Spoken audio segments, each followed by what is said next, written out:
ഈശോയിൽ സ്നേഹം നിറഞ്ഞവരെ, റെയ്ഹാന ജബ്ബാറി എന്നൊരു ഇറാനിയൻ യുവതി ഉണ്ടായിരുന്നു. തന്നെ മാനഭംഗപ്പെടുത്താൻ ശ്രമിച്ചവനെ കുത്തിക്കൊന്നതിൻ്റെ പേരിൽ ഇറാനിയൻ മതക്കോടതി അവിടെ വധശിക്ഷയ്ക്ക് വിധിച്ചു. തൂക്കുമരത്തിലേക്ക് പോകും മുമ്പ് ആ പെൺകുട്ടി തൻ്റെ അമ്മയ്ക്ക് ഒരു കുറിപ്പ് കൊടുത്തുവിട്ടു. അതിൽ ഇപ്രകാരം എഴുതിയിരുന്നു: എൻ്റെ മരണശേഷം എൻ്റെ എല്ലാ അവയവങ്ങളും മറ്റുള്ളവർക്ക് ദാനം ചെയ്യണം, പക്ഷെ ആരോടും എൻ്റെ പേര് മിണ്ടിപ്പോകരുത്. തൻ്റെ മകളെ ഒത്തിരിയേറെ സ്നേഹിച്ചിരുന്ന അമ്മ തൻ്റെ മകളുടെ അഭിലാഷം നിറവേറ്റി അവരുടെ അവയവങ്ങളെല്ലാം ദാനം ചെയ്തു. അതിനുശേഷം ആ അമ്മ ഒരു പുസ്തകം എഴുതി തൻ്റെ മകളെക്കുറിച്ച്. ആ പുസ്തകത്തിൻ്റെ പേര് വളരെ ആകർഷകമാണ്. എങ്ങനെയാണ് ഒരാൾ ശലഭമായി മാറുന്നത്? എൻ്റെ മകൾ റെയ്ഹാന ജബ്ബാറിയുടെ ഹ്രസ്വവും ധീരവുമായ ജീവിതം. പ്രിയപ്പെട്ടവരെ, ലോകം തനിക്ക് നീതിയും ജീവിക്കാൻ അവകാശവും നിഷേധിച്ചപ്പോൾ ലോകത്തോട് മധുരമായി പ്രതികാരം ചെയ്ത് കടന്നുപോയ ഒരു ചിത്രശലഭത്തെ പോലെ ഈ ഭൂമിയെ കടന്നുപോയ റെയ്ഹാനയെ നാം ഓർക്കുമ്പോൾ, ഇതുപോലെ ഭൂമിയെ കടന്നുപോയ ഒട്ടേറെ ജന്മങ്ങളെ നമുക്ക് സ്മരിക്കാനുണ്ട്. ഇപ്രകാരം ഭൂമിയെ കടന്നുപോയ ഏറ്റവും ഉദാത്തമായ ദൈവികമായ ഒരു കടന്നുപോകലിനെ നാം അനുസ്മരിക്കുന്ന ദിവസമാണ് ഈ പെസഹ വ്യാഴം. ഇത് ഈശോയുടെ കടന്നുപോകലിനെ നാം ധ്യാനിക്കുന്ന ദിവസമാണ്. ഈ ദിനത്തിൻ്റെ എല്ലാ മംഗളങ്ങളും നിങ്ങൾക്ക് ഓരോരുത്തർക്കും ഞാൻ സ്നേഹത്തോടെ ആശംസിക്കുന്നു. പ്രിയപ്പെട്ടവരെ, പെസഹായുടെ പശ്ചാത്തലം ഇസ്രായേലിൻ്റെ ചരിത്രവുമായി വളരെയേറെ ബന്ധപ്പെട്ട് നിൽക്കുന്ന ഒന്നാണെന്ന് നമുക്കറിയാം. അത് പുറപ്പാടിൻ്റെ പുസ്തകത്തിൽ നാം വായിക്കുന്ന പെസഹ ആചരണത്തിൽ ആരംഭിക്കുന്ന ഒന്നാണ്.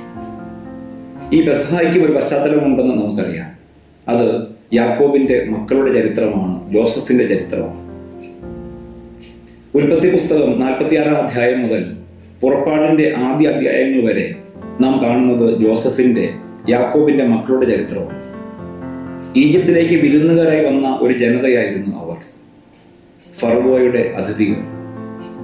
ഈജിപ്തിലെ ഏറ്റവും സുന്ദരമായ ഫലഭൂയിഷ്ടമായ ദേശം അവർക്ക് അവകാശമായി കിട്ടിയതാണ്. അങ്ങനെ രാജകീയ വിരുന്നുകാരായിരുന്നവർ സാവകാശം അടിമകളായി മാറുന്നതിനെ നമ്മൾ കാണും. ജോസഫ് ആരെന്നറിയില്ലാത്ത ഒരു ഭരണാധികാരി ഈജിപ്തിൽ വന്നു എന്ന് തിരുവചനം പറയുന്നുണ്ട്. അതോടൊപ്പം തന്നെ തങ്ങൾ ആരാണെന്ന് അവരും മറന്നു. വിരുന്നുകാർ ഭൂമിയുടെ ഉടമകളും സ്ഥിരതാമസക്കാരും പിന്നീട് അടിമകളുമായി അധപതിക്കുന്നതിനെ നാം ജോസഫിന്റെ പിന്മുറക്കാരുടെ ചരിത്രത്തിൽ കാണും. ഈ ഭൂമിയെ കടന്നു പോകാനുള്ളവർ, ഈ ഭൂമിയിലേക്ക് വിരുന്നുകാരായിട്ട് വന്നവർ അവിടെ അടിമകളായി രൂപാന്തരപ്പെടുന്നതിൻ്റെ, പരിണമിക്കുന്നതിൻ്റെ ചരിത്രമാണ് നാം അവിടെ കാണുന്നത്. പ്രിയപ്പെട്ടവരെ, സ്വയം ഭരിച്ച ആ ഒരു അടിമത്വം, അതിൽ നിന്നുള്ള കടന്നുപോകലായിരുന്നു ഇസ്രായേലിന് ആദ്യത്തെ പെസഹ. പെസഹ എന്ന വാക്കിന്റെ അർത്ഥം കടന്നുപോകലാണെന്ന് നമുക്കറിയാം. പഴയ നിയമത്തിലെ പെസഹായുടെ പശ്ചാത്തലത്തിൽ ഈശോ അന്ത്യത്താഴ വേളയിൽ പുതിയ പെസഹ, ഈ ഭൂമിയെ കടന്നു പോകാനുള്ള ഏറ്റവും ഋജുവായ സുന്ദരമായിട്ടുള്ള 2 മാർഗങ്ങളെ സ്ഥാപിച്ചതിനെ നാം ഇന്ന് അനുസ്മരിക്കുകയാണ്: വിശുദ്ധ പൗരോഹിത്യവും വിശുദ്ധ കുർബാനയും. വിശുദ്ധ കുർബാനയും വിശുദ്ധ പൗരോഹിത്യവും സ്ഥാപിക്കുന്നതിന് മുമ്പ് ഈശോ ചെയ്യുന്ന ഒരു മഹനീയമായ കാര്യം തൻ്റെ ശിഷ്യന്മാരുടെ പാദങ്ങൾ അവൻ കഴുകി എന്നുള്ളതാണ്. സുവിശേഷങ്ങളിൽ 3 സുവിശേഷകന്മാരും അന്ത്യത്താഴ വേളയിൽ അവൻ അപ്പവും വീഞ്ഞും എടുത്ത് ആശീർവദിച്ച് മുറിച്ചു കൊടുത്തതിനെ കുറിച്ച്, വിശുദ്ധ കുർബാന സ്ഥാപിച്ചതിനെ കുറിച്ച് അതിമനോഹരമായിട്ട് വിവരിക്കുമ്പോൾ യോഹന്നാൻ മാത്രം അവിടെ മൗനം പാലിക്കുകയാണ്. അതിന് പകരമെന്നോണം യോഹന്നാൻ അവതരിപ്പിക്കുന്നത് വിശുദ്ധ കുർബാന സ്ഥാപനത്തിന് മുമ്പ് അവൻ ചെയ്ത എളിമയുടെ ഉദാത്തമായ ഉദാഹരണത്തെക്കുറിച്ചാണ്, മാതൃകയെക്കുറിച്ചാണ്. അവൻ തൻ്റെ മേലങ്കി മാറ്റിവെച്ച് ഒരു കച്ചയെടുത്ത് അരയിൽ ചുറ്റി തൻ്റെ ശിഷ്യന്മാരുടെ പാദങ്ങൾ കഴുകാനും തുവാല കൊണ്ട് തുടയ്ക്കാനും തുടങ്ങി.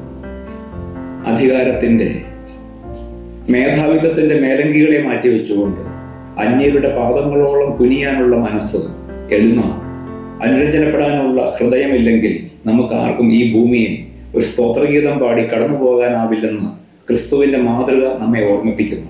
അന്ത്യത്താഴത്തിൻ്റെ അവസാനം നാം കാണുന്നുണ്ടല്ലോ, ഒരു സ്തോത്രഗീതം ആലപിച്ചതിന് ശേഷം അവർ ഒലിവുമലയിലേക്ക് പോയി. പ്രിയപ്പെട്ടവരെ, ഈശോ ആരുടെയാണ് പാദങ്ങൾ കഴുകിയത്? തന്നെ തള്ളിപ്പറയാനിരിക്കുന്ന പത്രോസിൻ്റെ, ഒരു ചുംബനം കൊണ്ട് തന്നെ ഒറ്റിക്കൊടുക്കാനിരിക്കുന്ന യൂദാസിൻ്റെ, വസ്ത്രം പോലും ഉപേക്ഷിച്ച് അകലങ്ങളിലേക്ക് ഓടിപ്പോകാനിരിക്കുന്ന ഇതര ശിഷ്യന്മാരുടെ, അങ്ങനെ തള്ളിപ്പറയുന്നവൻ്റെയും ഒറ്റുകൊടുക്കുന്നവൻ്റെയും ഉപേക്ഷിച്ചു പോകുന്നവരുടെയും പാദങ്ങൾ കഴുകിക്കൊണ്ട് ഈശോ ഒരു വലിയ മാതൃക കാണിച്ചു തരികയാണ്.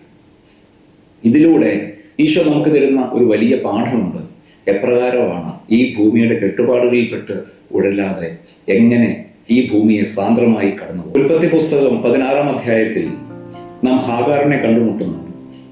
യജമാനത്തിയായ സാറായോട് കലഹിച്ച് അവിടെ നിന്ന് ഓടിപ്പോകുന്ന ഹാഗാർ ഷൂറിലേക്കുള്ള വഴിയിൽ ഒരു നീരുറവയുടെ സമീപത്ത് വെച്ച് ദൈവത്തിന്റെ ദൂതൻ ഹാഗാറിനെ കണ്ടുമുട്ടുന്നുണ്ട്. ഹാഗാറിനോട് ദൂതൻ ചോദിക്കുന്നുണ്ട്, സാറായുടെ ദാസിയായ ഹാഗാറെ, നീ എവിടെ നിന്ന് വരുന്നു, എവിടേക്ക് പോകുന്നു? ഹാഗാർ ആരാണെന്ന് ദൂതന് വ്യക്തമായിട്ട് അറിയാമെന്ന ചോദ്യം തന്നെ വ്യക്തമാക്കുന്നുണ്ട്. അപ്പോൾ ഹാഗാർ ആരാണെന്ന് അറിയാനുള്ള ജിജ്ഞാസയേക്കാൾ ഉപരി ഹാഗാറിനെ എന്തൊക്കെയോ പഠിപ്പിക്കാനുള്ള ഒരു വ്യഗ്രതയാണ് ദൂതന്റെ ചോദ്യത്തിലെന്ന് നമുക്ക് വ്യക്തമാണ്. ഹാഗാറിനെ കുറിച്ച് ദൈവത്തിന് പദ്ധതിയുണ്ടെന്നും ഹാഗാർ മടങ്ങിപ്പോകണമെന്നും അവളെ കാത്തിരിക്കുന്ന സഹനങ്ങളെ സ്വീകരിച്ചുകൊണ്ട് അതിലൂടെ അവൾ ദൈവിക പദ്ധതിയോട് സഹകരിക്കണമെന്നും ഈ ചോദ്യത്തിലൂടെ ദൂതൻ അർത്ഥമാക്കുകയാണ്. ഹാഗാർ സ്വീകരിച്ച ചോദ്യത്തിന്റെ ഉത്തരം നാം കാണുന്നത് യോഹന്നാന്റെ സുവിശേഷം 13-ാം അധ്യായം 1-ാമത്തെ വാക്യത്തിലാണ്. ഈ ലോകം വിട്ട് തന്റെ പിതാവിന്റെ പക്കലേക്ക് പോകാനുള്ള സമയമായി എന്ന് പെസഹ തിരുനാളിന് മുമ്പ് ഈശോ അറിഞ്ഞു. ഈ ലോകത്തിൽ തനിക്ക് സ്വന്തമായുള്ളവരെ അവൻ സ്നേഹിച്ചു, അവസാനം വരെ സ്നേഹിച്ചു. പ്രിയപ്പെട്ടവരെ, നാം എല്ലാം ദൈവത്തിൽ നിന്ന് വന്നവരാണ്, ദൈവത്തിന്റെ പക്കലേക്ക് മടങ്ങാനുള്ളവരുമാണ്. ദൈവത്തിന്റെ പക്കൽ നിന്ന് ആരംഭിച്ച ഈ യാത്ര ദൈവസന്നദ്ധിയിൽ അവസാനിപ്പിക്കും മുമ്പ് നമുക്കെല്ലാവരെയും സ്നേഹിക്കേണ്ടതുണ്ട്, എല്ലാവരോടും അനുരഞ്ജനപ്പെടേണ്ടതായിട്ടുണ്ട്, രമ്യതപ്പെടേണ്ടതായിട്ടുണ്ട്. അതാണ് അന്ത്യത്താഴത്തിൽ തന്റെ ശിഷ്യന്മാരുടെ പാദങ്ങൾ കഴുകിക്കൊണ്ട് ഈശോ പ്രഖ്യാപിക്കുന്നത്. തന്നെ തടഞ്ഞ പത്രോസിനോട് അവൻ ഹൃദ്യമായി പറഞ്ഞല്ലോ, ഞാൻ നിന്നെ കഴുകുന്നില്ലെങ്കിൽ നിനക്ക് എന്നോടുകൂടെ പങ്കില്ല. പ്രിയപ്പെട്ടവരെ, ഈ ഭൂമിയെ ഒരു സ്തോത്രഗീതം ആലപിച്ച് കടന്നു പോകണമെങ്കിൽ ക്രിസ്തുവിൻ്റെ മനസ്സ്, അവരുടെ പാദങ്ങളോളം കുനിയാനുള്ള മനസ്സ്, വിട്ടുകൊടുക്കാനും ക്ഷമിക്കാനുമുള്ള മനസ്സ് നമുക്ക് ആവശ്യമുണ്ട്. ഈശോയുടെ മഹനീയമായ ഈ മാതൃകയെ അനുകരിച്ചുകൊണ്ട് വേണം നാം അവൻ സ്ഥാപിച്ച ആ മഹാരഹസ്യങ്ങളിലേക്ക്, സഭയുടെ അടിസ്ഥാനങ്ങളിലേക്ക്, ഏറ്റവും വലിയ നെടുന്തൂണുകളിലേക്ക് നാം ധ്യാനപൂർവ്വം പ്രവേശിക്കേണ്ടത്. അതിലൊന്നാമത്തേത് പൗരോഹിത്യമാണ്. ക്രിസ്തുവിൻ്റെ സ്നേഹത്തിൻ്റെ, ഈ ലോകത്തോടുള്ള തൻ്റെ സ്നേഹത്തിൻ്റെ ഏറ്റവും വലിയ 2 വശങ്ങളാണ് പൗരോഹിത്യവും വിശുദ്ധ കുർബാനയും. യോഹന്നാന്റെ സുവിശേഷം 13-ാം അധ്യായം 1-ാമത്തെ വാക്യത്തിൽ നാം കാണുന്നുണ്ടല്ലോ, ഈ ലോകത്തിൽ തനിക്ക് സ്വന്തമായുള്ളവരെ അവൻ സ്നേഹിച്ചു, അവസാനം വരെ സ്നേഹിച്ചു. ഈ ഭൂമിയോടുള്ള തൻ്റെ സ്നേഹത്തെ ഈശോ വ്യക്തമാക്കിയത് വിശുദ്ധ കുർബാനയും വിശുദ്ധ പൗരോഹിത്യവും സ്ഥാപിച്ചുകൊണ്ടാണ്. വിശുദ്ധ പൗരോഹിത്യം ദൈവജനത്തിന്റെ നിലവിളിയുടെ മറുപടിയാണെന്ന് നാം കേട്ടിട്ടുണ്ട്. ഈശോയുടെ തിരുഹൃദയത്തിന്റെ സ്നേഹമാണ് പൗരോഹിത്യമെന്ന് വിശുദ്ധനായ ജോൺ മരിയ വിയാനി നമ്മോട് പറഞ്ഞിട്ടുണ്ട്. പൗരോഹിത്യത്തിന്റെ പുറകിൽ ദൈവത്തിന്റെ അടങ്ങാത്ത സ്നേഹവും. നമുക്ക് വിശുദ്ധമായ പൗരോഹിത്യങ്ങൾ ആവശ്യമുണ്ട്. കാരണം നമ്മുടെയൊക്കെ ജീവിതത്തിന്റെ തുടക്കം മുതൽ ഒടുക്കം വരെ നമ്മോടൊപ്പം ഉറപ്പുള്ള ഒരു സാന്നിധ്യമുണ്ടെങ്കിൽ അത് ഊറാറയിട്ട ഒരു വൈദികന്റെ സാന്നിധ്യമാണ്. നമുക്ക് ജനിച്ചു വീണ നിമിഷം മുതൽ നമുക്ക് അന്ത്യയാത്ര പറയുന്ന അവസാന നിമിഷം വരെ മറ്റാരെല്ലാം സന്നിഹിതരല്ലെങ്കിലും ആരൊക്കെ മറന്നുപോയാലും മുടങ്ങാത്ത ഒരു സാന്നിധ്യമുള്ളത് ഒരു വൈദികന്റെ സാന്നിധ്യമാണ്. അവൻ്റെ ആശീർവാദങ്ങളും അവൻ്റെ പ്രാർത്ഥനകളുമാണ്. ജോർദാൻ പോലെ നമ്മുടെ വഴിമുടക്കി നിൽക്കുന്ന മഹാപ്രശ്നങ്ങളെ മുറിച്ചു കടക്കാൻ വാഗ്ദാന പേടകം തൊട്ട അവൻ്റെ സാന്നിധ്യം നമുക്ക് ആവശ്യമുണ്ട്. ജെറീക്കോ പോലെ ഉത്തുംഗമായി നിൽക്കുന്ന പാപത്തിന്റെ വലിയ കോട്ടകളെ നിലംപരിശാക്കാൻ നമുക്ക് അവൻ്റെ സാന്നിധ്യം ആവശ്യമുണ്ട്. അവൻ്റെ പ്രാർത്ഥനകളും അവൻ്റെ ആശീർവാദങ്ങളും അവൻ്റെ മാധ്യസ്ഥങ്ങളുമാണ് നമ്മുടെ ജീവിതങ്ങളെ ദൈവത്തിലേക്ക് അടുപ്പിക്കേണ്ടത്. കാരണം അവൻ മനുഷ്യർക്കും ദൈവത്തിനുമിടയിൽ പാലങ്ങൾ പണിയുന്നതാണ്. ആ പാലങ്ങളിലൂടെയാണ് നാം ദൈവസന്നിധിയിലേക്ക് നടന്നെടുക്കുന്നത്, ദൈവത്തിൽ നിന്ന് അനുഗ്രഹങ്ങൾ പ്രാപിക്കുന്നത്. ദൈവം നൽകിയ പൗരോഹിത്യം എന്ന ഈ മഹാദാനത്തെ ഓർത്ത് നമുക്ക് നന്ദി പറയാം. നമ്മുടെ ജീവിതങ്ങളെ ആശീർവദിച്ച് സ്പർശിച്ച് കടന്നുപോയ എല്ലാ വിശുദ്ധ പൗരോഹിത്യങ്ങളെയും ഓർത്ത് നമുക്ക് ദൈവത്തോട് നന്ദി പറയാം. രണ്ടാമതായി, അവൻ തൻ്റെ സ്നേഹം പ്രകടിപ്പിക്കാനായി തിരഞ്ഞെടുത്ത ഒരു മാർഗം വിശുദ്ധ കുർബാന സ്ഥാപനമാണ്. ഓരോ വിശുദ്ധ കുർബാനയും അവൻ കുരിശിലർപ്പിച്ച ഏകവും അനന്യവുമായ ബലിയുടെ പുനരവതരണമാണ് എന്ന് നാം കേട്ടിട്ടുണ്ട്. അവൻ ശിഷ്യരോട് പറഞ്ഞു, സ്വർഗരാജ്യത്തിൽ നാം ഒരുമിക്കുന്നത് വരെ മുന്തിരിയുടെ ഫലത്തിൽ നിന്ന് ഞാൻ ഇനി കുടിക്കുകയില്ല. സ്വർഗത്തിൽ നാം ഒക്കെ ഒരുമിച്ച് അനുഭവിക്കാൻ പോകുന്ന ഒരു മഹാവിരുന്നിൻ്റെ മുന്നാസ്വാദനമാണ് നാം ഈ ഭൂമിയിൽ അർപ്പിക്കുന്ന ഓരോ വിശുദ്ധ കുർബാന. സഭയുടെ മതബോധന ഗ്രന്ഥം 1374 വിശുദ്ധ കുർബാനയിൽ ഈശോ എപ്രകാരമാണ് സന്നിഹിതനാകുന്നതെന്ന് വ്യക്തമായിട്ട് അസന്നിഗ്ധമായിട്ട് പഠിപ്പിക്കുന്നു. അവിടെ കത്തോലിക്ക സഭ തന്റെ മക്കളോട് പറയും, ഭക്ഷ്യയോഗ്യമായ ഓരോ തിരുവോസ്തിയിലും ഈശോ അവൻ്റെ പൂർണ്ണമായ ആത്മാവോടും പൂർണ്ണമായ ദൈവത്വത്തോടും കൂടി പൂർണ്ണമായും വ്യക്തിപരമായും സത്യമായും വാസ്തവമായും സത്താപരമായും സന്നിഹിതനാണ്. എന്ന് വെച്ചാൽ ഓരോ വിശുദ്ധ കുർബാനയും ഓരോ തിരുവോസ്തിയും ഈശോ തന്നെയാണ്. യോഗ്യതയോടെ ഒരുങ്ങി നാം സ്വീകരിക്കുമ്പോൾ നമ്മിലേക്ക് കടന്നു വരുന്നത് ഈശോ തന്നെയാണ്. അവൻ കടന്നു വരുന്നത് പൂർണ്ണമായുമാണ്, വ്യക്തിപരമായിട്ടാണ്, സത്യമായിട്ടാണ്, വാസ്തവമായിട്ടാണ്, സത്താപരമായിട്ടാണ്. പ്രിയപ്പെട്ടവരെ, ഓരോ വിശുദ്ധ കുർബാനയും അവൻ്റെ സ്നേഹം അനുഭവിക്കുന്ന നിമിഷങ്ങളാക്കി നാം മാറ്റേണ്ടതുണ്ട്.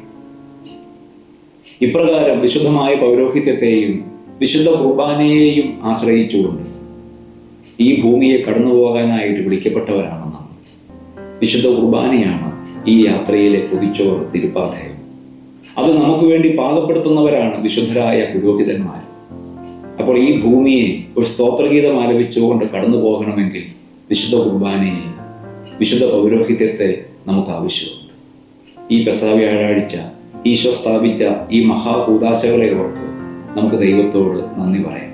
ഹോറബിലേക്കുള്ള യാത്രയിൽ 40 ദിനരാത്രങ്ങൾ നടക്കാൻ ഏലിയായെ ശക്തിപ്പെടുത്തിയത് വിശുദ്ധ കുർബാനയാണ്.